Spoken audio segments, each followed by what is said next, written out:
This video is about organizing a data analysis. In the previous videos, we saw the structure of the components that go into building a data analysis from the ground up. This video will explain a little bit about which files you need to use and where to put those files so that you don't get confused when you're handling all the different data types and file types that go into creating a data analysis. So this is an example of a directory structure, sort of an abstracted directory structure that you might use when performing a data analysis. So the different folders that you might have in your data analysis file for a specific analysis are a data folder, and this data folder would have two subfolders, a raw data and a process data folder. Depending on the analysis that you're doing, some of the raw data might be housed elsewhere, and so that folder might be missing in that particular analysis. Then you might have another folder that has figures in it, and the figures will be broken down into two types as well, the exploratory figures as well as the final figures. The exploratory figures are figures that you will be creating for yourself during the course of performing the data analysis, but might not actually make it into the final write-up of your data analysis when you've synthesized it and are showing it to someone else. The final figures are sort of prettied up versions of the exploratory figures and are the figures that would make the final cut for the analysis that you would show to other people. The next part of the data analysis file structure would be the R code. And so, of course, I say R code here, but if you're using a different programming language, it would be a different folder for the different types of code that you're including. And again, there are different components to this. There are the raw scripts. The raw scripts are the code that you make as you're going along. We'll talk a little bit about how to make raw scripts in a minute. These aren't necessarily tidied up, and they don't necessarily have all the comments that you would like to have in production level R code that you would share with someone else. Then there are the final scripts. These final scripts should reproduce all of the analyses that you've performed, and they should be commented well enough that people can share them and see them and use them easily without having to do too much additional work. Finally, an optional component of the R code is R Markdown files, or another type of reproducible research file like a SWEVE file or something like that. So R Markdown files are integrated bits of code and writing that allow you to comment directly into the file and integrate both your code and your writing so that it's very easy for people to reproduce your results. We'll talk a little bit more about those later and how to make them as well. And then the last component of the last folder in your data analysis structure will be the text. And so there are README files that you should generate. You won't necessarily need them if you've created R Markdown files for full reproducibility. But if you haven't done that, you'll need README files that tell people how to use your R scripts and where the data are and when you downloaded them and so forth. And then you'll also need the text of the analysis that you've done. And so we'll talk a little bit about how the text of the analysis differs from the R Markdown files or the R scripts commented that you will have in your data analysis. So the first thing is the raw data, and we talked a little bit about raw data when we explained what data was, and so this is an example of an electronic medical records again. You should, as often as possible, try to store the data in your analysis folder if you can. This is important because if you have raw data that is only in a database or available on the web, you don't necessarily have control over that data, and so if it changes, it might alter your data analysis, so it's good to have a copy of the data. Of course, that's not always possible, and certainly with huge data sets, you won't be able to keep all of the raw data yourself. So if you access it from the web or from a database, you'll want to include information like the URL, the description, and maybe the date that you collected the data in the README file so that if it changes, people will know what version of the data that you used and will be able to go back and hopefully be able to access that data that you used to perform your analysis. Next is the process data, and we'll talk a lot more about processing data in a lecture coming up. And so the process data, of course, is tidy and organized in a way that makes it easy to do analysis. The process data should be named so it is easy to see which script generated the data, because at some point you're going to want to go back and see, well, how did I produce this process data from the raw data? And someone might want to check on those steps.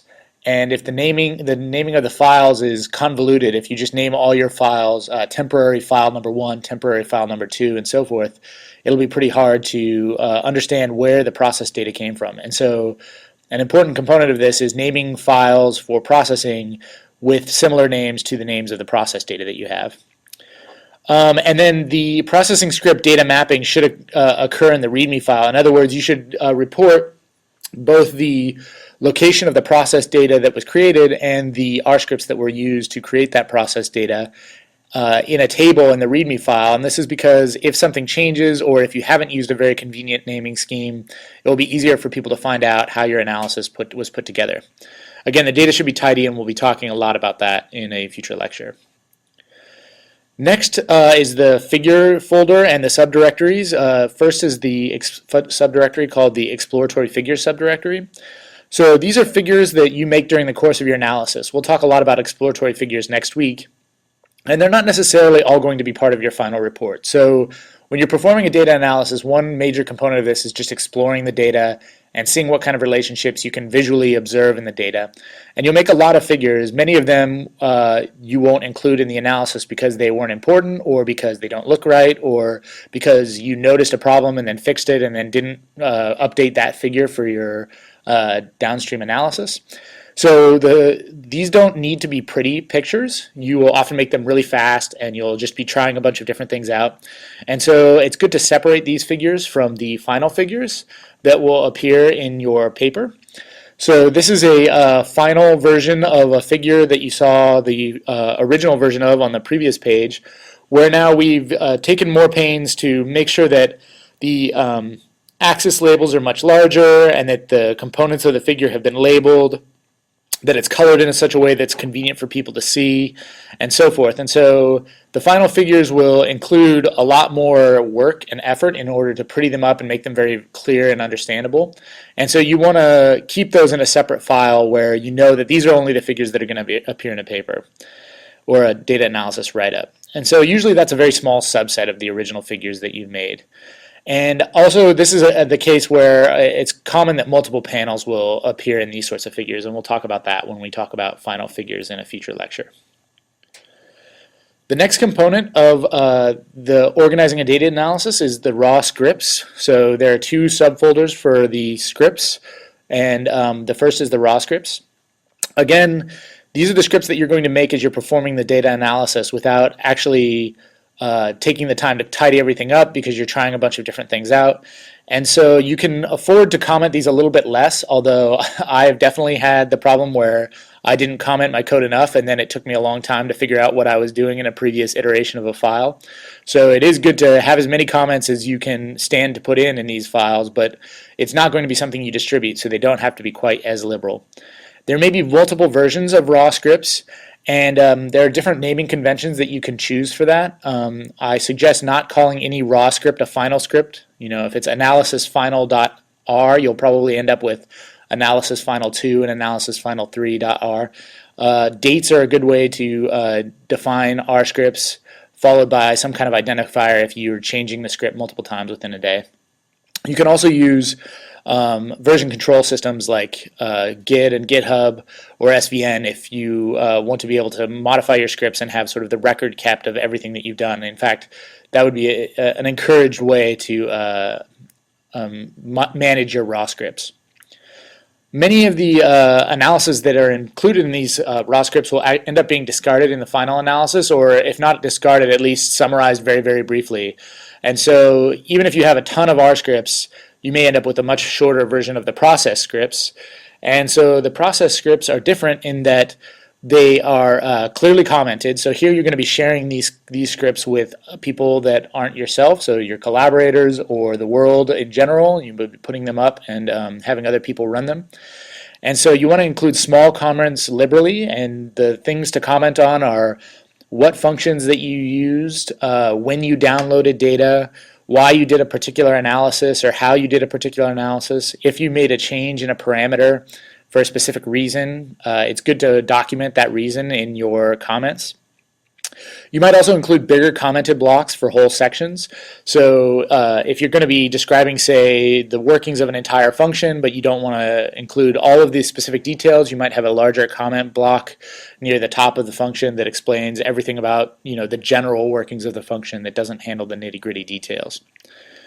You should include processing details in your final script. So just like there's a final script for your analysis, there's also a final script for the eventual process data that you used in your analysis. You might have done several different kinds of processing, but whichever one is the final one, you need to report that script as well. And again, you should only report the analysis in your final scripts that appear in the final write-up, or those analysis that are supporting of particular questions that people might have of your analysis that might go in something like a supplementary or additional materials page. Optionally, you can create something called R Markdown. These can be either an addition to or a substitute for your final R scripts that you're going to be distributing. So R Markdown files are specific types of Markdown files. You can look up Markdown on the web. It's a very easy way to create structured documents in such a way that you can see what's happening. So for example, here's an R Markdown file, and these consecutive equal signs here represent the underlining of the title, and then here's the title. It will be in a particular font once you process this file. And then you can include, like you see here, chunks of R code that you can then perform actual analyses in this file, and then you can run R on this whole file. So it'll include a textual description of what you've done, as well as performing all the analyses and producing output so that you can share a completed and documented version of your analysis. If you do this in RStudio, which is the recommended IDE for this class, it makes it pretty easy to do to turn these documents into web pages that you can share with other people. You can, after you've created a R Markdown file, you can click on knit HTML and it'll create an HTML page, which then you can very easily publish to things like RPubs and other places to share with your collaborators.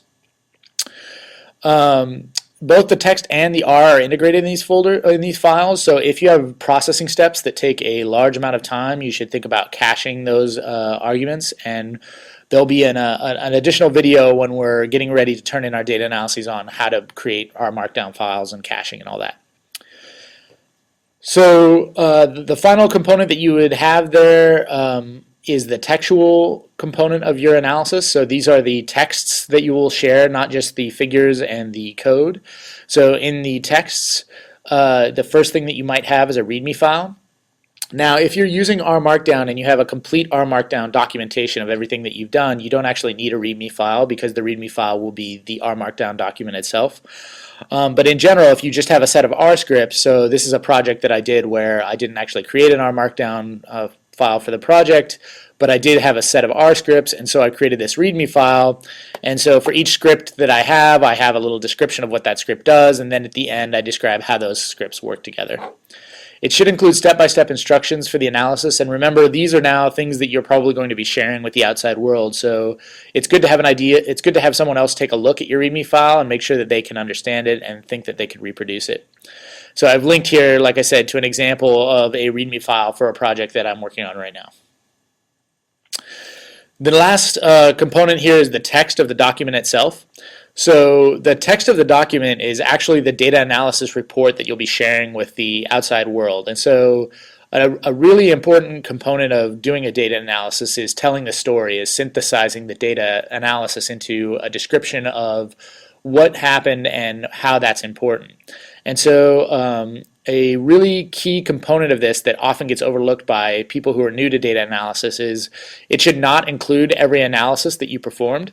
So even if you've done many different kinds of processing and fit many different kinds of models, at the end of the day, the data analysis document should only include those that are relevant to the story that you're telling.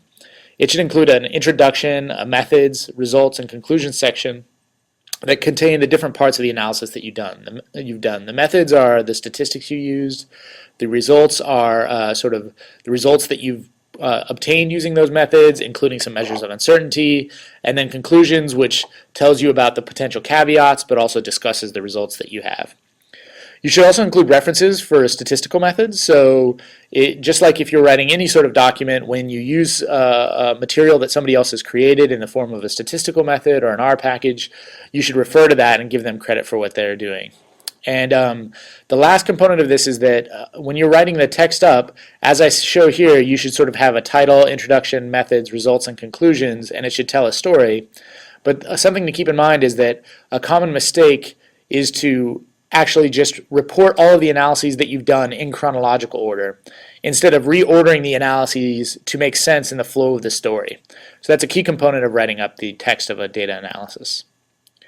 So I have a few further resources for you to take a look at with respect to organizing a data analysis. So first this is a link to, on our blog, the Simply Statistics blog, the Duke Saga starter set. So the Duke Saga was a situation where non-reproducibility of a data analysis led to some pretty serious consequences. And so you can kind of check this out to see why you need to have a reproducible analysis and share it with the world in a way that it's easy to follow up on what you've done. You can also read this paper on reproducible research in biostatistics, which tells a little bit about the theory of reproducible research. And then here's a nice post about managing a statistical analysis project, including some information about guidelines. And finally, so I've described sort of what I would consider to be a very abstract and general file structure that you could use when organizing your data analysis.